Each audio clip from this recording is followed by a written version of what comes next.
Hey there, auto junkies. Ready for some car content? Let me ask you one thing.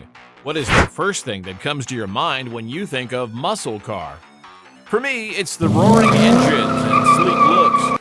The GM has made some quirky and strange muscle cars, and we're going to take a look at them.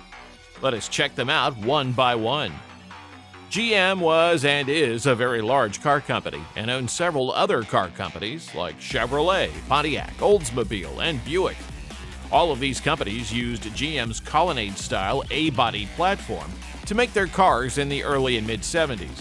For those who don't know what a colonnade body is, let me break it down for you. The term colonnade refers to rows of pillars, primarily an architectural concept. However, GM brought it into the automotive world when they used it for their cars. Prior to the introduction of the colonnade body, cars didn't have a B-pillar, which made the cabins look huge and breezy. But this changed when the US government made stricter rollover policies. This gave birth to the colonnade bodies, which had a B-pillar. But these were not very noticeable as they were integrated into the car body, which gave it a more streamlined look. Hope you got the idea. Now let's see those cars. At number 10, we have the 1977 Buick Century Special. The Century Special has a colonnade body style, which gave it a sleek, smooth look with fixed rear windows, making it different from typical muscle cars. As this car was produced during the oil crisis, more emphasis was given to fuel economy, which meant smaller and less powerful engines. It came with several engine options, including a 3.8-liter V6, which was quite different from the powerful V8s commonly associated with muscle cars. Despite its quirks, the Century Special remains a unique piece of GM history. Next up, we've got the 1977 Pontiac Can-Am. This car is pretty rare, as only 1,377 units were ever produced by Pontiac. The Can-Am was designed to be a high-performance variant of the Pontiac Le Mans, which explains the sporty look of the car. It had eye-catching graphics and one-of-a-kind front end with a unique nose, making it stand out from other cars in its category. The Can-Am usually featured a 6.6-liter V8 engine, delivering strong power and performance for its era. While the car had muscle car features, it also had a level of comfort and sportiness to it. Today, the 1977 Pontiac Can-Am is seen as a collectible car, valued for its rarity and special role in automotive history. Next up is the 1976 Chevy Laguna S3. You might remember this car from movies, as it depicted the classic American car culture of the 1970s. It appears in various films, and pop culture have only added to its nostalgic charm. The Laguna S3 had a sporty design with a smooth roofline and a standout front end, giving it a stylish and bold appearance.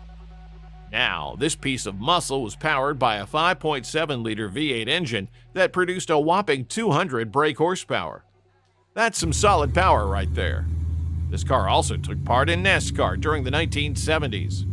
While it wasn't a top racing model, it helped build Chevy's legacy in stock car racing.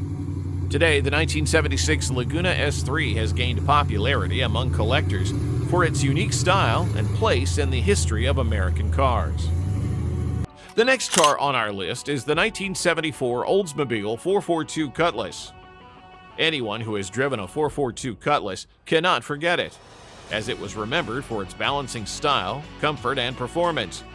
The 74 model of the 442 came in a range of engine options, including a V8, but the overall performance was toned down compared to earlier models due to fuel economy concerns. Although it is a muscle car, it had great handling and ride quality, which was certainly an upgrade from the previous models. Now, we're going to take a look at an interesting car, the 1974 Pontiac Le Mans. The 1974 Pontiac Le Mans was not your usual muscle car. It had a more streamlined design with a sleek body and prominent front grille, giving it a stylish and modern look for its time. To make things more interesting, the Le Mans was part of Pontiac's lineup that competed in NASCAR during the 1970s. While the 1974 model focused on comfort and fuel efficiency, earlier versions of the Le Mans had a strong racing background that influenced many setups. The 1974 Le Mans became quite popular for its blend of performance, comfort, and sporty feel. The Le Mans are a symbol of American automotive design and hold huge nostalgic value for collectors. Now, let's all collectively agree that the 1974 Chevrolet Malibu is a top-level classic car. With its long hood, sleek body, and updated styling, the Malibu was an everyday car that turned some heads.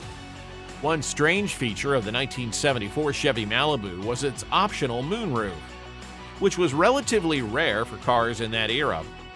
While the sunroof was becoming a common feature in cars, the moonroof offered a unique option to the customers. As all these cars were produced at a time when fuel economy was important, the Malibu was available in V8 and V6 engines, though the focus shifted towards fuel efficiency due to rising gas prices and new emissions regulations. This classic car is remembered by people as it was a common sight on the roads during the 70s. We looked into the 1976 Chevy Laguna S3. Now it's time for the 1974 Chevy Laguna. The Laguna had a smooth, aerodynamic design with a distinctive front end that highlighted its sporty nature. It usually came with several V8 engine options, offering solid performance for its time, though it wasn't as powerful as earlier models because of new emissions regulations. A strange feature of the 1974 Laguna was its unusual split rear window design.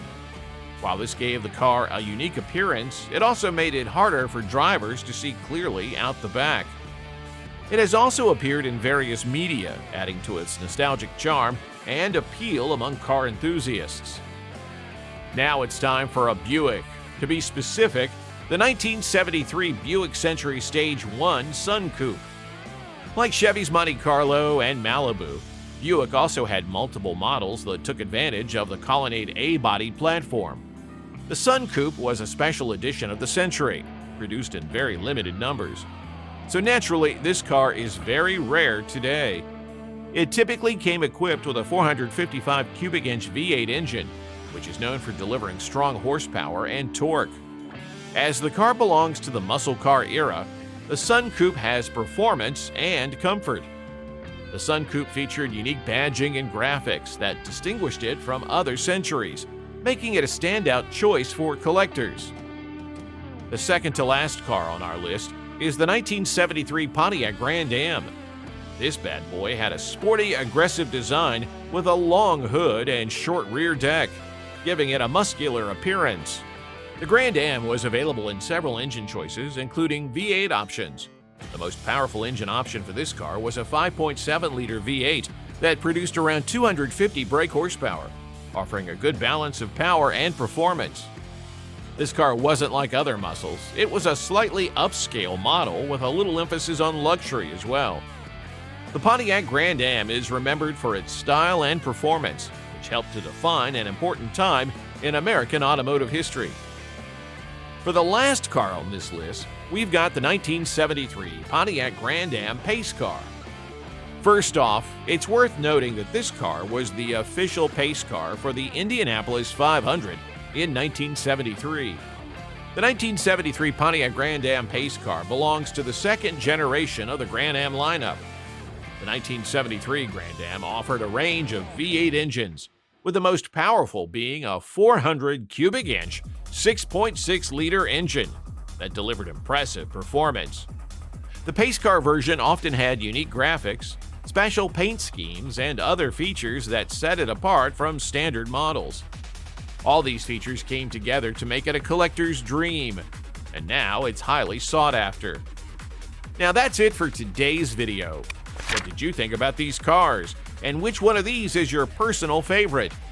Let us know in the comments. And don't forget to subscribe, like, and share this video with your fellow car enthusiasts. See you in the next video.